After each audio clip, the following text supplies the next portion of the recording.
What do you, Jordan? What do you think about these Twitter changes? How's it? How are you coping? I'm hanging in there, Rob. It's just a very difficult time for all of us.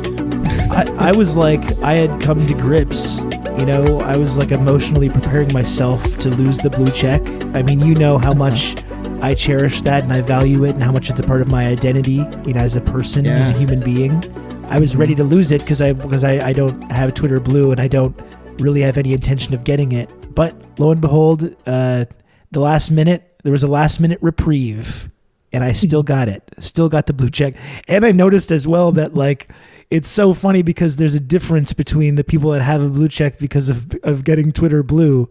If you click on the check, it says like this person paid for their check, and other people it says this is verified because it's notable. So I'm still one of the elite chosen few. You phonies in the hoi polloi might have the check now as well, but I've got the elite qualifier there. So now I feel all right about this whole Musk era. Actually, it is pretty funny to see people shelling out, like, especially like right-wing people who are like shelling out $8 and then being like, guess who's triggering the libs? It's like verified cat turd. Yeah, whatever, man. I do not care. go for it. Congrats, I guess. Yeah. It's funny because like, actually I just checked your account because I know you do pay for Twitter Blue and did previously. And I thought it maybe switched your check over to the sucker one, and I was going to make fun of you, but you still says you're verified because you're notable in government news and entertainment. So you're off the hook this time, sir. I like Twitter Blue because I like to have an edit button because I fuck up my typing so much. Like I got it when they first came out with it because, you know, the premise was the first I started with the undo tweet, which it gives you like a 30-second window to review it, which is helpful for me because I'm an idiot. And then it was like, oh, we're going to give you 10-minute videos. Just like, okay, post. Yeah. I frequently find things that I need to post or want to post for work that are longer than 220. Okay, great. You got me there. $3 to $5, fine. I'm still going to keep. Then they added the edit button. I'll pay $8 for the edit button. I don't give a shit. I do hope they don't change the thing. I don't want to be like the paid for Twitter Blue guy. Well, that's the funny thing. It's like I wouldn't be opposed to paying a few bucks a month for Twitter. Like I would like to post longer video as well. There are benefits to it. It's just now I feel like I'm being like blackmailed or extorted by the world's wealthiest man to bail him out of a shitty business deal. So it's like now just on general principle, I'm not going to give him the $8 then, even though I'm not opposed to the idea. You know, there are some things, but now I feel like I can't. Now it's like, now I feel like it's like you're just a sucker getting pulled into Musk's scheme because he got involved in like a meme business deal that he didn't intend to follow through on, and he stuck with it. And you're just like, he needs you to bail him out, and I have no interest in that. Right? Yeah, I'm grandfathered in. I think like I had it before he fucked it up, so I'm just gonna justify it to myself that way. But the one thing, like, it's just with so many things that he does, he just rushes and botches the rollout, and it's a disaster. Yeah. And he says he's going to do something, but doesn't actually follow through on any of that, and doesn't have any idea how it works. Weird. Right. This is the first time this has happened. The rush to implement this drastic change immediately has led to them also saying, we're not going to do any identity verification for these accounts either, which today, when they rolled it out officially, has led to some of the funniest people exploiting the system. You know, I saw like a fake LeBron, someone just made their account, the fake LeBron demanding a trade, Adam Schefter saying that Josh McDaniel was fired, Connor McDavid, someone made a Connor McDavid one saying that he wants out of the Edmonton Oilers, and then like fake Rudy Giuliani's, fake Elon Musk's, all these different people. And it's like been funny to watch, but like the right is like, and Elon stands, the reaction is like, joke's on you guys. You just gave Elon Musk $8, and that money adds up. It's like, congrats, man. Really. You're gonna make like a few $100 from charging people $8 one time to do a joke. Yeah, yeah. I mean, that is the funny thing. Is you just assume that like, well, no one's gonna pay $8 to impersonate someone or spread misinformation. It's like, no, actually, many people will do that. that. Yeah, they will. They'll pay $8 just to do one big impersonation joke and then just move on with their lives. It turns out there is a market for that. Yeah, and you know what? And maybe there is genius to this strategy and wanting these people to do that because you get to take their money. Rob, all he needs is for 5.6 billion people to do this, and he's made his money back on the entire deal. This is why we're not the big innovators. That's not that hard. Yeah, the big business geniuses. That's why we're out here in the trenches, in the content mines, and he's up there in Twitter Tower or whatever it is. And the luxury, I don't know. You know what we need, though? What do we need? We need 5.6 billion people to become paid interns of this show. Yes. Yeah. By going to theinsurgents.substack.com, subscribing to the show. Even 5.6 dozen would be nice. A real game changer for Rob here. Yeah. Please. But yeah, just a cool 5.6 billion. We know our listenership is 20, 30 billion, so we're good. We have 20 to 30 billion unique listeners every episode. Just 5.6 billion of you, head on over to theinsurgents.substack.com, become a subscriber, become a paid intern, help support the show. We've been doing this now for a couple years. We love it. We're well over 100 episodes. You get access to our full back catalog of premium episodes, and you support independent journalism, which is something Elon Musk says will democratize the world in Twitter. So there we go. Please head on over there.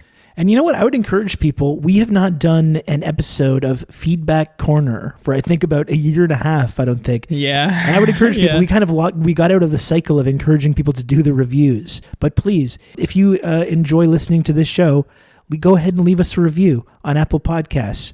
We always enjoy reading those. It's been a while since we've caught up with some of the fine folks who listen to this program, who are often mocking us and intentionally misspelling our names and such, which is, kind of frustrating and disrespectful, frankly. But please leave a review of the show. We'd love to read some reviews in one of the next episodes. Review the podcast on Apple Podcasts. That's another thing you can do. We've got Jack Crosbie from Discourse blog joining us in a couple minutes to help break down these midterm elections from last night. It's a kind of a crossover episode with Discourse blog, so that's going to be pretty cool, right? Yeah, that was awesome. I really enjoyed that. And Discourse blog, who you all know, their folks have been on our show multiple times throughout the year, past couple years. They are starting their own, I don't know if they're formally calling it a podcast. They are, quote, exploring the audio features on Substack. So to kick that off, they've linked up with us. So this is a partnership, co-branded episode with Discourse blog. Yep. Make sure to subscribe to them if you can. Great folks who were all part of Splinter's team before that was shut down for being critical of the bosses, the owners, which more power to them. I love that they're still working together. It's smart to do like an interim podcast thing, because then you don't have to refer to yourself as a podcaster as well. Yeah. That's good. Yeah. That's good thinking. You know what's funny? What? One of the pieces I wrote for Newsweek a couple months ago, they just put my title as activist and podcaster. Ooh. And I saw that and cringed, and I just didn't share. I didn't share because of that. And then when I wrote another one for them, and this was the first one was about, I was at this event in DC, and there was a active shooter scare, and everyone, the crowd ran, and the event was a March for Our Lives event after Uvalde. So it was just weird that happened there. So I described what it was like to be there and how that kind of connected to the national conversation on gun control. And then the second one I did was a much more data-driven piece about housing prices. And obviously I want people to take that seriously, because it's I did a ton of number crunching for it. So I begged my editors, please do not put podcaster in my title. That's good. Yeah. That's smart. Hey, how was meeting Bernie Sanders? I saw you met Bernie. Dude, how was that? Fucking very exciting. Sick. Unbelievable. Yeah, that was the fucking highlight of my year. You I the can't funniest believe expression too. Dude.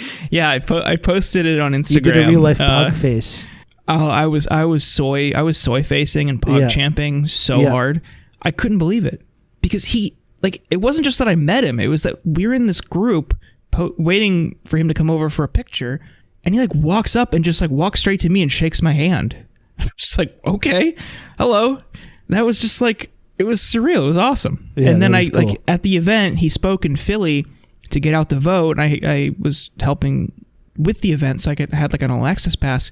And one of the organizers was like, you should follow Bernie on the stage. You should follow him with your phone and capture his introduction and walkout from like behind the scenes. And I'm like, okay, don't gotta tell me twice. Yeah. So I have this like really sick video of like us standing backstage, him just sitting there, him being introduced by Tinashe, who is a singer and performer who opened for him. She introduces him, and then like he and I like walking through the curtain onto this like stage in this packed venue in Philly. It was awesome. Just like the coolest thing I've ever filmed. It was great. You're basically friends now. Yeah, we're playing Fortnite after this, so I got to wrap this up quick. We're playing duo. He only wants to play duo. Sorry, you can't play. Yeah, Bernie strikes me as a no build guy. I can't handle all this building. These kids, they're making these giant towers. How am I supposed to compete with that? That's probably what he says. Yeah. I often, when I start doing impressions without ever planning it ahead of time, like when it's going on, I'm like, this was a mistake to do. Anyway, before I start doing any more elaborate comedy bits, let's bring on Jack Crosbie of Discourse blog. We had a great conversation with him, breaking down the midterm elections. He's going to be joining the program right after this.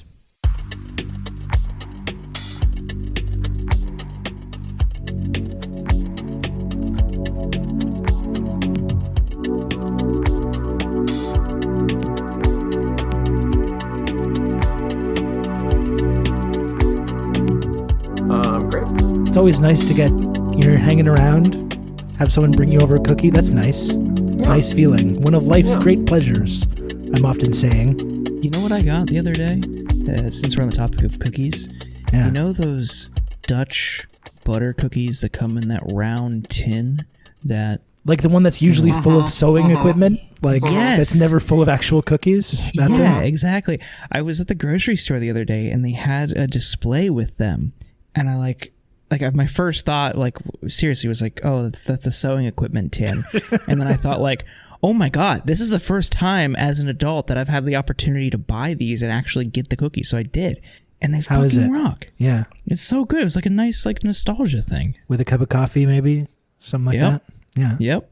They're wonderful. They're just so delightful. Very nice. They're very neutral cookies. They are just kind of like little butter biscuits, but they're tasty. You're entering your grandma era. Yeah. Jordan's grandma arc. Yeah, I'm going to start like hitting you up for like computer advice because you're a whiz with them, Rob.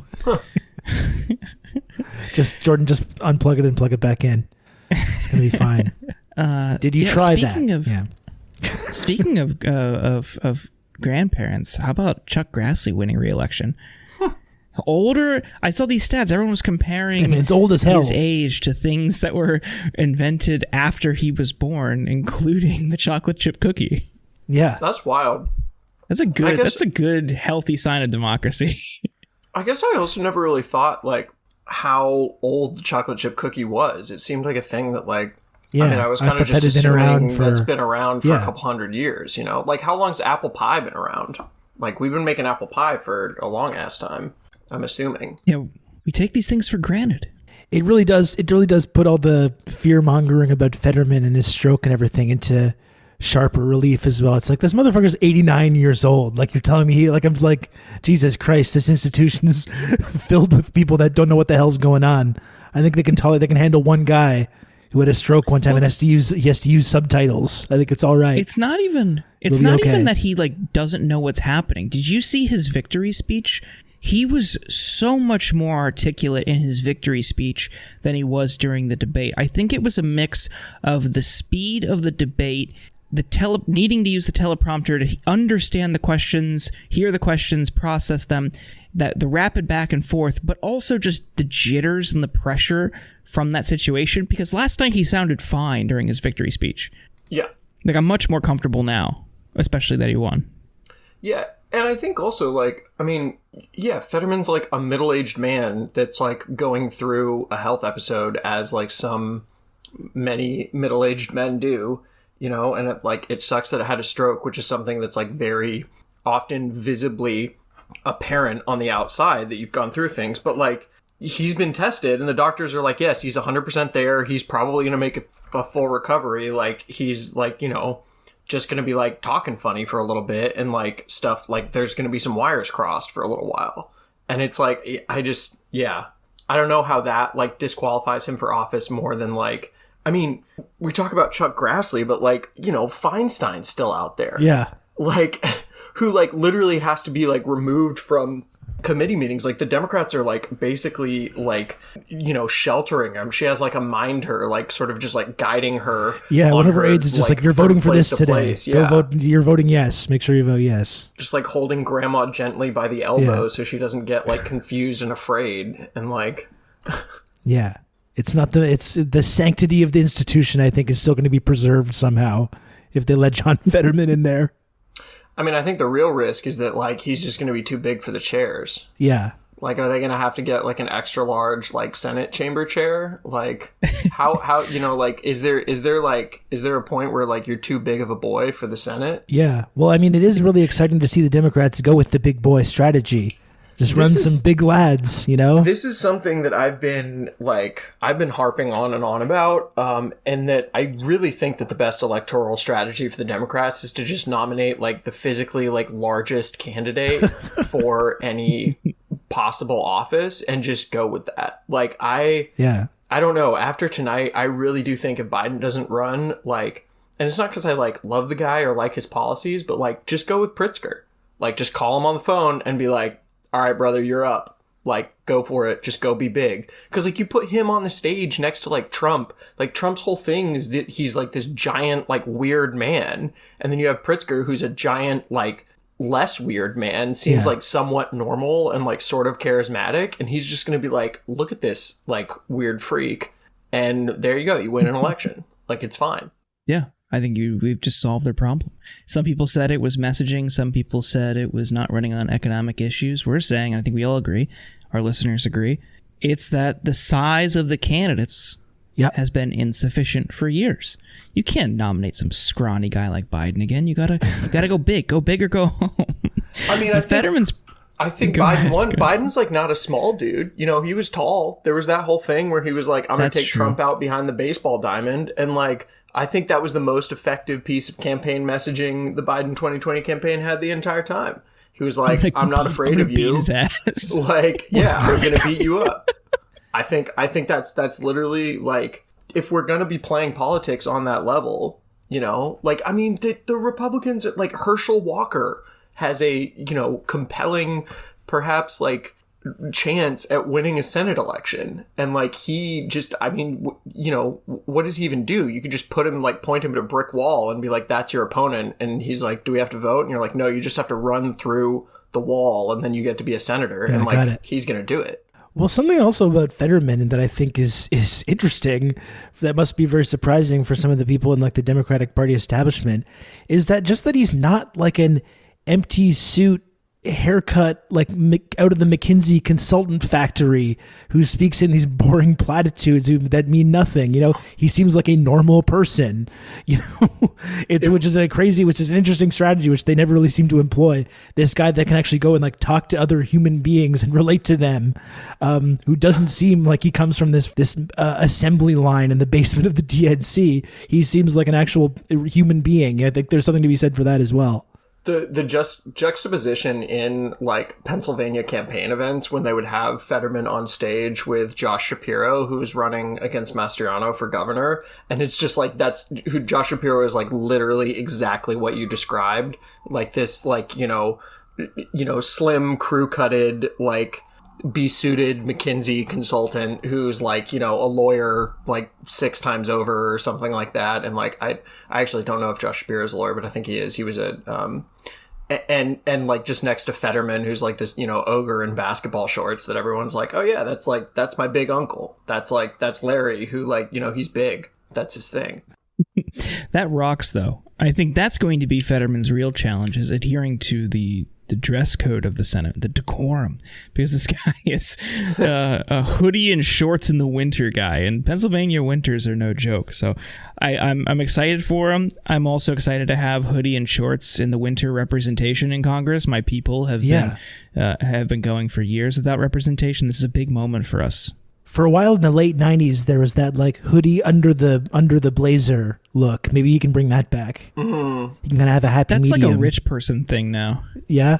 Yeah, rich people like the thin hoodie underneath the blazer. I don't know. That's elite. I can't do that. I tried to do that going to I think it was like an 8 a.m. like English seminar when I was a freshman in college, and I walked out of my dorm, and like one of the like hot girls on the floor next to me was like, "Why are you all dressed up?" And I was like, I didn't have an answer for that, and I never tried that again. So. Okay. I guess I was not rich enough. I don't know. The hoodie probably had like holes in it and looked weird, like underneath a thrift store blazer. But like, you know, I've been there. I've been that guy. Yeah, it's hard to pull that off. But listen, let's back up a little bit. Last night was it was Tuesday. It was the midterm elections. And Jordan, I'm interested to hear your takeaway from last night. I think one of the things that we've talked about over the last 2 years, especially in that first year of the Biden administration, when it really seemed like they were getting nothing done, that the whole agenda that they campaigned on was being completely like blocked by Manchin, and that they were going to go into this midterm with like very little to show for it. And it was really looking like it was going to be an absolute disaster for the Democrats, akin to, you know, what happened with Obama in the first midterms under Obama. They did manage to pull off a few things over the last couple of months that kind of shifted the fortunes on that. And also, I think there's a case of a lot of like overreach when it comes to what the conservatives want, and that they're a deeply unpopular agenda. But last night, the result, it was not the disaster that we were kind of predicting during that first year, right? It was definitely not that. No, absolutely not. And that, you know, let people exhale on the left. Polling showed that the Senate was like just going to be an easy path to victory for Republicans in some of these states. I was looking today, the Real Clear Politics average had Oz up by, I think, 0.5 point. You know, certainly within the margin of error, but that wasn't the case. Polling showed Herschel Walker winning. That doesn't seem to be the case depending on the outcome of the runoff, but I would imagine when you don't have Kemp on the ballot and people aren't showing up to vote against Abrams, because there were a lot of Kemp to Warnock voters. I think that, and then the vast majority though were voting Kemp and Walker. When it's just a face-off between those two, I think Warnock wins easily. And across the board, it just wasn't as disappointing. I know it's like tough for people to like see that as a win, but you have to look at it in historical context, because, you know, the first midterm after a party takes the White House and Congress, the first midterm is usually disastrous, with the over the past 40, 50 years, with the exception of 2002, because you had this, you know, horrifying national event in 9/11 that rallied people behind Bush, and also the war on terror. Like that, just it's a total outlier. It's just, you can't really compare any midterm to 2002, just because it was just such a different political environment. But so looking back, this is one of the best that the controlling party has had in decades, which is astounding because, like you said, early days of this administration, it didn't look like they were going to get anything done. I don't think the Inflation Reduction Act, which is probably their biggest legislative achievement, I don't think that had much of an impact, because even though it was called that, it doesn't have immediate effects. You know, inflation's still a problem, and most people don't even know it passed. The things that mattered were Dobbs, the repeal of Roe and the attack on people's bodily autonomy, and student loan forgiveness. And I think those two things combined drove a historic turnout by Gen Z, which is, you know, going to be the next fastest growing voter bloc in this country that politicians need to pay attention to and cater to. And those two things combined led to, you know, some surprises, some flips in the House, and mitigating what a lot of people expected was going to be a, quote, red wave that just didn't pan out. And it even cut off this narrative that third way was, and other centrists and moderates were trying to push, which was, no matter the outcome, if Dems lose, it's because of progressives. If Dems win, it's in spite of progressives. It completely deflated that entire argument, like immediately. They were getting all the op-eds ready. They were all ready to go with all those excuses. You can't push that today because you look at how they ran in Pennsylvania. That's a critical swing state. And look what they ran on. Legal weed, pushing for unions, supporting student debt cancellation in Fetterman, in the case of Fetterman. And they won. And then you look at next door in Ohio, Tim Ryan ran a milquetoast campaign, tried to agree with Trump on trade, said, "Oh, I'm not like the Democrats," and he got thumped by fucking geek JD Vance. It's just so clear what the path to victory is for Democrats, and they need to embrace it. And that is prioritizing things that appeals to young people. Wow, shocker. And embracing economic populism. That's it. They're obviously going to, fight. I'm sure we would love to see them fight harder for protecting and enhancing abortion rights, but these things combined is the path to long-term sustained victory for the party, and that's what Tuesday showed. Yeah, I mean, I think it's strange to still be sort of frustrated with the Democrats when this was basically a best case scenario. Like the party's strategy for the most part in this election cycle worked. Some of that was, in spite of their instincts. Some of that was due to risks that were horrifying to me. Contributing money to the most extreme candidates in the Republican primaries and things like that. That worked across the board. And I think a lot of us have kind of had to eat crow about that because when it was happening, we were like, this is absurd. If you lose those elections, you've just helped, more extreme far-right candidates get into office. But I think it was across the board, all of those candidates lost. I don't necessarily want to see them take that kind of risk again. I hope that the lesson that they take out of it is not that if they fund the most far-right person they can find in the primary and then set up a moderate against them, they can win. I hope that the lesson they take is if they run, a genuine candidate that gives people something to vote for, not just something to vote against, and have them put forward a message that makes sense, is coherent and connects with voters, that you can beat these kind of astroturfed candidates like JD Vance and Mehmet Oz and Blake Masters, I hope that's the lesson that comes out of that. I don't know what it's going to be. I think we've seen a lot of the time in the Democrats is whenever something goes right for them, they think, this is great. It's going to keep going right. Now is not the time to take risks and try and push forward on some of these things. Now we just kind of have to hit cruise control and then they get blown out again. So I'm hoping that that's, not the takeaway from this, that we keep pushing that in any kind of special elections of the 2023 cycle, we try and upset whatever advantage the Republicans end up with in the House, if it does come to pass that they take the majority in the House. But I'm hoping that that's where they go with it.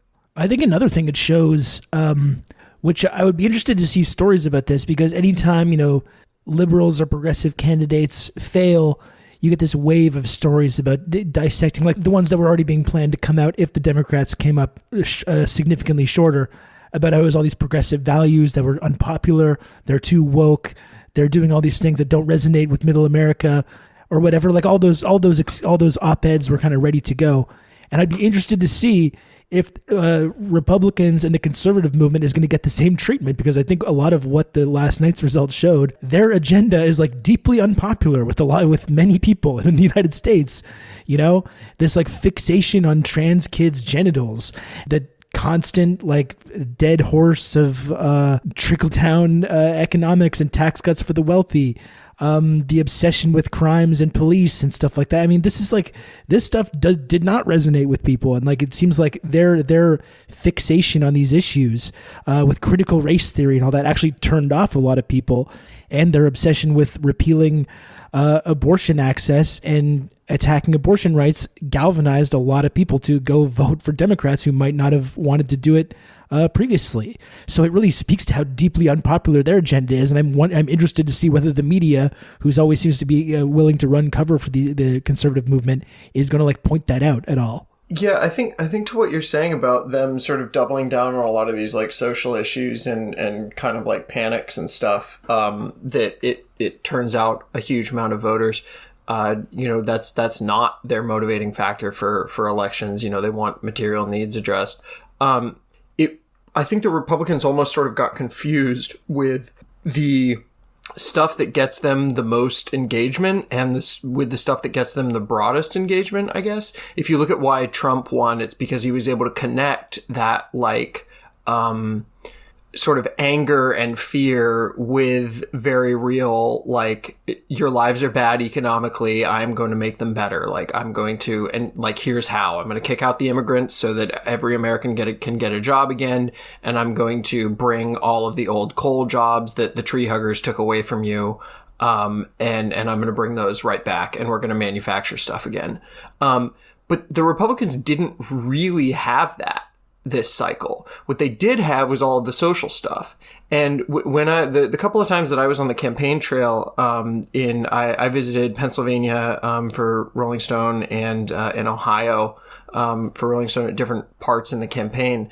And the social stuff hits, and it hits hard. Like, I was kind of terrified being in these rooms and hearing the response that Vance and Mastriano and these candidates and stuff like that were getting when they just like pivoted back to trans kids in the schools and abortion and stuff like that. But I think some of that was kind of like selection bias, and that these rooms were often like, the events were at churches and they were funded by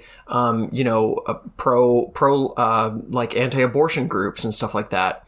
And I think my Ohio trip was before Roe was overturned. Pennsylvania was after. And I think they sort of thought that, like, because they were getting big responses from people, and because the people that were coming out to see them were really into that's what would get them the sort of middle of the way voters too. And that's clearly not what happened. And so I'm just hoping that the Democrats realize that there's space to step into with that, where you can just kind of ignore some of these social things that the Republicans are doubling down on. Obviously not ignoring, big issues like abortion and, sex and gender equality and things like that, but not playing on that game, and instead offering people, as you say, like these things that address their material needs, and being able to present like a very clear way that you are going to help them. And I think that's going to be hugely effective at sort of countering, like, you don't have to constantly play the, like, Republicans are bigots game, because they'll do that for you, if that makes sense. But you do need to play the, like, here's why voting for us is going to be better than voting for them. Yeah, you see where races and candidates tried to play on Republicans' turf, and it didn't go as well, or wasn't as easy. Hochul barely won in New York, but it tried to frame it as this, like, oh yeah, actually crime is a problem and I'm the better alternative on crime, when that's just not something it showed. Exit polling showed was actually a big deal to voters. That was just a media narrative that a lot of people ate up. You're not going to win that battle on their turf. Don't take the bait. When I was in Pennsylvania this past weekend for an event, I was like shocked at how many billboards I saw that just said, like, literally, Fetterman equals poverty and crime. And when I crossed the state line into Pennsylvania, I think we had like kind of done a roundabout way through Delaware, but like whatever the freeway is that coming from DC to PA, literally as soon as we crossed the state line, it was like 4 or 5 billboards in a row. Just the same billboard. And it was a picture of like a boarded up building that said Fetterman equals poverty and crime over and over and over and over again. And they had and this was sponsored by like Jack Posobiec's like PAC, which I don't know if you've seen their ads. Like, they Political were deranged. Genius. Yeah. It was all like crime ads. It was like, crime's out of control. Democrats want more crime. And like, that was something that a lot of reporters just took up, and we're like, well, yeah, well, crime is a problem. Crime is up. And even some purportedly progressive voices have been like dabbling in this, like this kind of cherry-picked, sensationalized, crime reporting.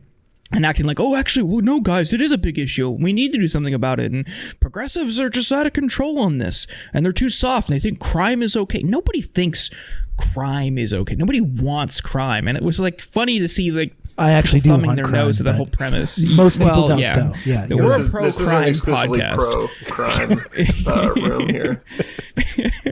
But like, it didn't affect Fetterman. Because he didn't play into it. He didn't try to say, well, actually, crime is a problem and I'm better on it. Because you're accepting their framing by doing that. And that's the mistake that a lot of Democrats always make. And it's so easy to fall into that because just sort of the micro discussions. I live in New York City, which just anecdotally, my friends and I, like, things have been getting worse and worse since the pandemic, just in terms of like general safety on the subway and like shit that you see kind of go down on the streets and stuff like that. Statistically, there's not a crime wave. Anecdotally, it seems like there's more, but that's not because there is more crime. It's because through the sort of economic policies and through what happened to the city during the pandemic and which programs got defunded and things like that, a lot of stuff that was either controlled or swept under the rug or something like that became a lot more visible.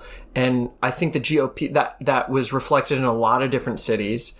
And in sort of, it's always a very easy thing to fearmonger around. And I think the GOP kind of seized on that.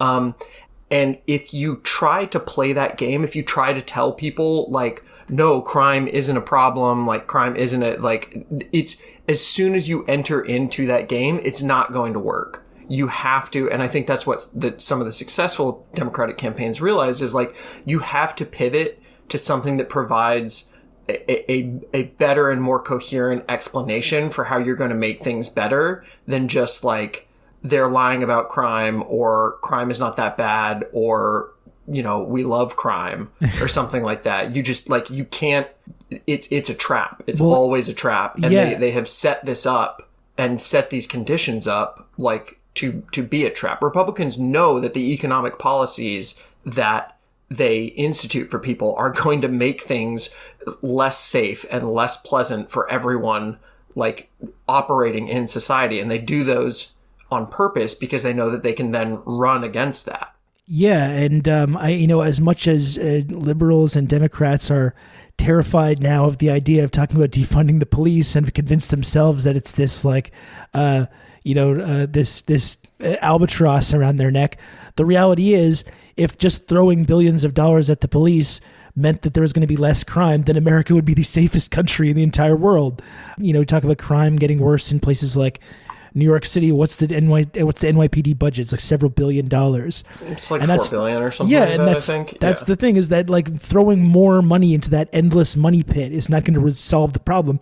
What is going to help fix the problem, though, is investing in housing, social programs, education.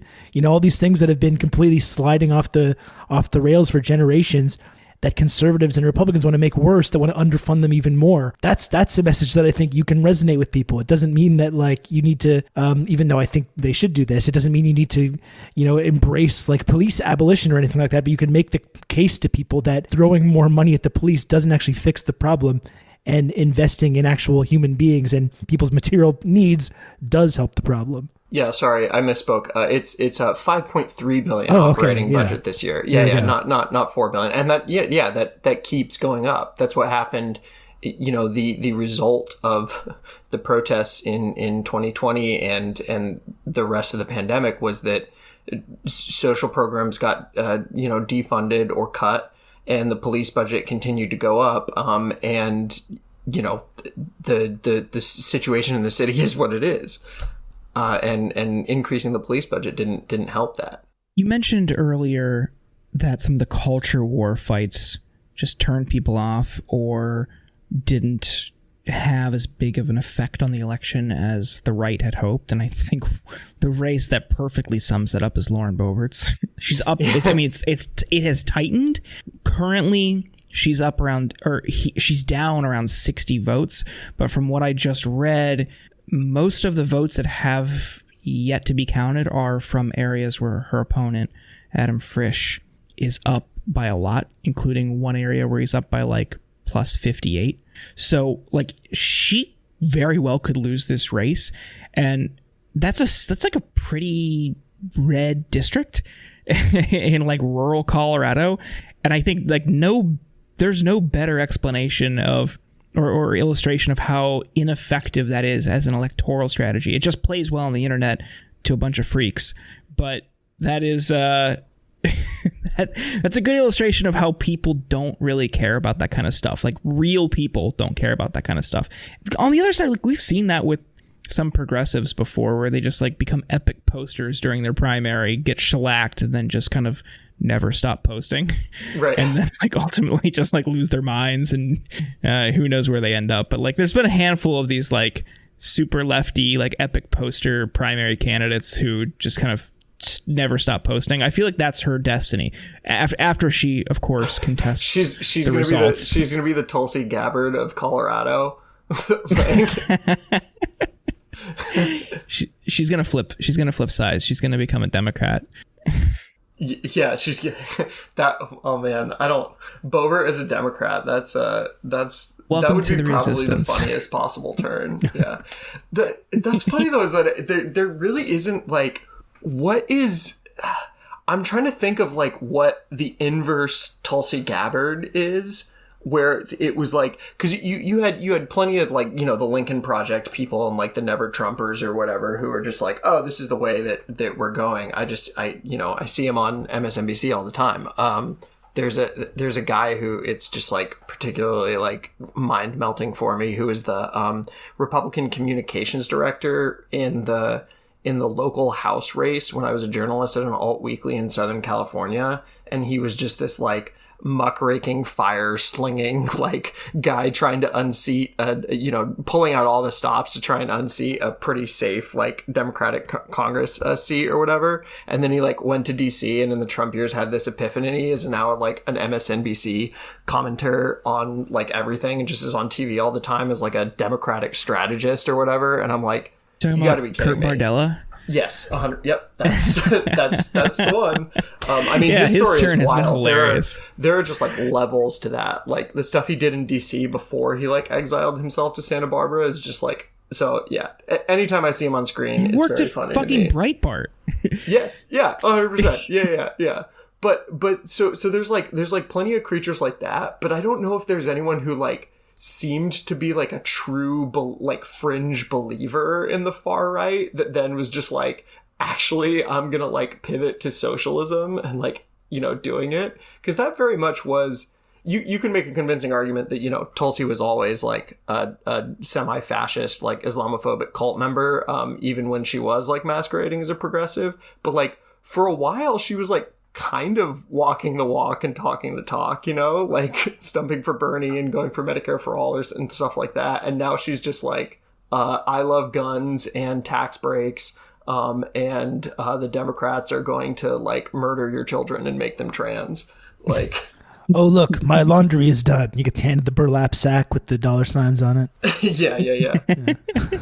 My well, I don't want to get too far into conspiracy, but my conspiracy is that she's Thiel's next weapon. Like he is shadow funding something, and he's gonna try and astroturf her into a race. Like I don't really know what it would be at this point. Like we got to watch her like a hawk and see if she like moves out of Hawaii into like another battleground state or something like that. But maybe like, it's gonna be a Tulsi Jimmy Dore unity ticket. The insurgency is beginning. the People's Party or whatever. Yeah. Doesn't he have? Yeah, he has like a. Oh man. No, I mean, I honestly think she's gonna if Trump runs in 24 and if, you know, God forbid he wins, she'll have a spot in the administration. Like she's been gunning for that for, you know, she was gunning for that in the 2020 cycle, I think, but now just kind of openly. God, just imagine like a Secretary of Defense, Tulsi Gabbard. What do we think? Do we think Trump's status as the sort of top guy in the conservative movement? Do we think it took a bit of a hit last night? Because he was really setting up for this whole red wave and getting ready to take credit for it, and it didn't really materialize. And now he's kind of trying to distance himself from it at the same time. The quote he gave was so funny. It was wonderful. It was like a Newsmax interview or something like that. Oh, I put it in a newsletter I wrote last night. He literally said, "Well, if they win, I should get all the credit. If they lose, I should not be blamed at all." And that's just smart. That's perfect. That's just smart politics. That's you can't lose. It's brilliant. With that. Heads I win, tails you lose, baby. That's 5-dimensional chess right there. I think it took a hit. I've been talking to friends about this. I think it definitely took a hit, and I honestly think that sort of the mainstream party and a lot of the Republican infrastructure at this point is, and from everything you hear from sort of, the DC access hounds like Scuttlebutt and everything, they're all have all their Republican consultant buddies texting them being we need to move on from Donald Trump. This is terrible. But I think the structure that they put in place, the Republican Party has winner take all primaries, means that even if these guys don't like him, you stick him on a ballot and say, you've just got to get a majority of the fanatical GOP base that votes in primaries to vote for you, and you're going to win this thing, means they don't really have, because the Democrats have so many different tools that they can use to ice out candidates that they don't like. And we know this because they've used it to ice out every progressive, unless one manages to worm their way through the cracks, right? But the Republicans, it's like winner take all, and people know you can't ice out Trump, right? So I don't see, if he decides to run, I don't see DeSantis or anyone else beating him. They're gonna have to fall in line again. And those quotes from anonymous consultants or campaign advisors and whatnot, take those with a grain of salt. It's within the cloak of anonymity, but ultimately a lot of these people just care about money. And if Trump is still the same effective fundraising machine as he has showed to be over the last several years, they're just going to work with him because it makes them a lot more money. They don't ultimately give a shit. It's easy to criticize someone anonymously, get a dig in a tweet to Sahil Captor or whatever his name is, but that's it. That's where their convictions begin and end. If there's money on the table, they're going to take it. And I think that's why they're actually mad at him, right? Because isn't there a critique of him in that he kind of screwed up these elections because he sat on $100 million of just stuff that he's been, of campaign funding that he's just been sort of collecting passively through all these rallies and emails and stuff like that. They're not necessarily mad at him for coming in and shaking up the process. They're mad at him because he tried to play kingmaker but then didn't put his money where his mouth was in a lot of these races. Yeah. Yep. That's it's a sign that these people are truly only motivated by that. It's how much money they can make as a consultant on some of these races. To some of them, maybe, they are deeply upset that the Republicans didn't win. I mean, they have the House. They basically stopped a lot of what Biden's going to be able to do. I mean, they're probably going to have the House. Yeah. That's all you need. That's a huge impediment. Yeah, and that does kind of lead me to what I wanted to get into also. It's just that, as much as people are celebrating there's a big victory, I mean, functionally, even though this red wave didn't materialize, functionally, it will be basically impossible for them to pass any legislation moving forward. Obviously, there's things that Biden can do independent of, Congress or the Senate. But, is he going to be willing to take any of these big steps that he could do, on his own? That remains to be seen. But that's functionally, it's really the result is the same, which is whether there's a red wave or not, which is that they're not going to be able to legislate for the next 2 years at all. Right. And I mean, of course, with the barely 50 votes and the, Manchin and Sinema problem, this was already an impediment. But yeah, I mean, it gets that much harder because you don't even have at that point the House to be able to at least, kind of effectively pressure the Senate to keep passing stuff in the meantime. Because, if you look at the list of bills that the House passed and sent to the Senate and then just died this year, it's it's grim. But we won't even have that for the back two half. I don't know. I guess you could look to student debt relief, that maybe in these situations that the administration is like slowly getting a little bit more comfortable with, kind of governing by fiat, by executive action, and by, just trying to like get stuff done, even if they know that, if there is another transfer of power in 2024, that the GOP is going to try and roll all of this back immediately. But like, it's something. It's better than nothing, right? And it might have even like slowed the bleed in this election cycle a lot through like you said, Rob, through student debt relief. What they're going to need to do is try to get as much done through agencies, departments, bureaus, and executive order. You potentially could have control of the Senate still. That is one way to do it. I mean, Chris Smalls has pointed out repeatedly throughout this cycle that, like, look, Biden's not perfect. Biden is definitely not perfect. The Democrats are definitely not perfect. But the one thing that we have on our side right now is the Labor Relations Board. Like, we want that. We want to keep that. Mm-hmm. So we're going to be able to make inroads and increase labor protections that way. Holding on to that is critical. And that's a deeply important issue to a lot of workers. So doing what we can through departments and bureaus is going to be key. But Biden also needs to get smart with executive orders, because you also have the Supreme Court and Republicans who are especially litigious, and people like Leonard Leo, who that's the courts are their whole game, who are going to challenge every executive order they can.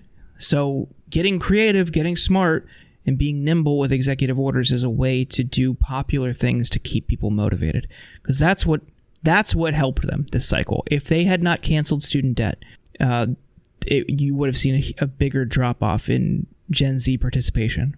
Like, people just understood, like, that's one thing that the president can do. That's one thing this party wants to do. And it seems so simple. Doing popular things turns out to be good politics. Wow. Yeah. Have you talked to anyone about this? Because like this, I'm writing it down. Yeah. Yeah. I think your point about the agencies is really clutch as well. Because like, I mean, I really don't think some of the like moves toward unionization at companies like, is Chris Smalls able to do what Chris Smalls did, like not under the Biden NLRB? Are we able to get a second, which, failed as second elections always do, but like in the Trump NLRB, I don't think Bessner even gets a second election, right? That stuff gets tossed out. I mean, it's a huge thing. You look at the other agencies, like Ajit Pai no longer being the head of the FCC is like an enormous thing that's affecting a lot of like U.S. like telecommunications policy, just, by virtue of like him, like a former Verizon lawyer, like not running the entire thing, right? Like, so yeah, I think if the administration can kind of get comfortable with, which, they are, I think the Biden administration is very comfortable with doing these sort of like incremental gains behind the scenes. But I think hopefully it gives them more of a chance in 24, and it gives everyone down ballot more of a chance in 24 if they keep just sort of like taking these decisive actions that progress popular politics, and give them concrete things to show from it, even through like these legislative barriers that gives them the best shot that they can in the next cycle. Yeah, it's going to be tight for Republicans in the House. Like, it isn't like they're going to have this colossal majority. I mean, Dems just a couple minutes ago flipped another seat in the House in New Mexico's 2nd District. Gabe Vasquez unseated Yvette Harrell. So, like, it's going to be like that. They're even flipping seats in this election is wild, and it's going to be extremely tight. So it's all going to come down to how you message on these things that you're probably, assuming Warnock wins the runoff, that you're probably going to be able to get through in the Senate, and you could maybe get a couple people in these vulnerable swing districts that Republicans now hold on your side. But you're going to have to be effective and strategic in your messaging and how you hammer these people. Good thing the Democrats are known for their great messaging prowess. Yeah. Should be no problem. Yeah, that's another thing. So, I know I said earlier when I was on the campaign trail, and I was saying that like a lot of the Republicans' messaging was on these like kind of social issues and stuff like that it turns out didn't connect with a broad swath of voters. But I think in a lot of places they were able to make the gains that they were. Especially, I think the Ohio Senate election is a good example of this, because you had J.D. Vance, basically reading from the exact same playbook of like generic pro-Trump stuff, but when he went up against an extremely boring, like sort of wishy-washy middle grounder that didn't have, a quintessential Democrat, that didn't have like a coherent or compelling message, then J.D. Vance is able to win an election, right? And so I think the Democrats they have to take a lesson from that race, and not just that, like, I'm worried that the lesson's going to be like, well, Ohio is turning into another Florida, like these races aren't very contestable anymore, like we can't do this, and not like we need to figure out how to put somebody in these races, in these positions, that's going to actually have like a message that connects with people, that they're going to say things that get Democratic voters and possible Democratic voters as riled up about stuff and as sort of engaged as the 2016 GOP pitch did, that some of this stuff like still gets people. Like, you have to say for the GOP, like, that everything they want to do is horrible, but like at least it's an ethos. Like there's a pretty clear, like, what the GOP stands for is pretty clear in the minds of like even the most like politically disengaged, like disconnected voters. And I don't think the same can be said about the Democrats, right? Other than like the Democrats are the party that don't want to ban abortion. They don't want to do whatever. But that's not really a platform, right? Saying like we won't ban abortion isn't, it's like a negative like that isn't a platform that you're going to give people. Yeah, well, that's it. It's like they promised to. You would talk about abortion. Obama famously promised to codify that into law and didn't. Biden said if we get more senators, we're going to codify it into law and didn't. But yeah, that's going to be the thing that they're going to have to make explicit promises about to people, rather than just running on we're not quite as evil as these other jokers. Right. That's not going to work. Vote for us if you don't want this to happen. Yeah. Because I think you're going to get diminishing returns with that. And maybe it worked this cycle because they saw that Republicans were actually going to follow through on that, because they did overturn Roe. But I think that pitch hasn't connected a lot of the time, because there's always this suspension of disbelief, I think, for anyone going into an election, which is like, how bad can it actually be, right? I know they say that they want to do these things and everyone's telling me to be afraid of them, but like, they're not actually going to ban abortion, right? They're not actually going to do these things. And I think a lot of us know that, like, yes, they are actually going to do that. But for a while, like, you running against that kind of suspension of disbelief that a lot of people have is going to be tough. Well, Jack, thanks so much for joining us on the show. It's great to break down the election with you. Thanks for this is a team up episode. Very exciting. A good little joint episode. Discourse blog is we're kind of experimenting with a Substack audio feature, so expect kind of more of these short one-off interviews with people, but also kind of jumping in on these joint episodes with the other podcasters that you know and love. So thanks so much for having me on and sharing this episode. Hey everyone, thank you for listening to The Insurgents. If you want to subscribe to the show, you can find us on iTunes or Spotify or at Substack, theinsurgents.substack.com. You'll get the latest episodes delivered straight to your inbox, as well as our newsletter. On Twitter, we are at InsurgentsPod. Tweet at us, harass Ken in our replies, and then send us your hate mail to theinsurgentspod@gmail.com. Thank you once again for listening.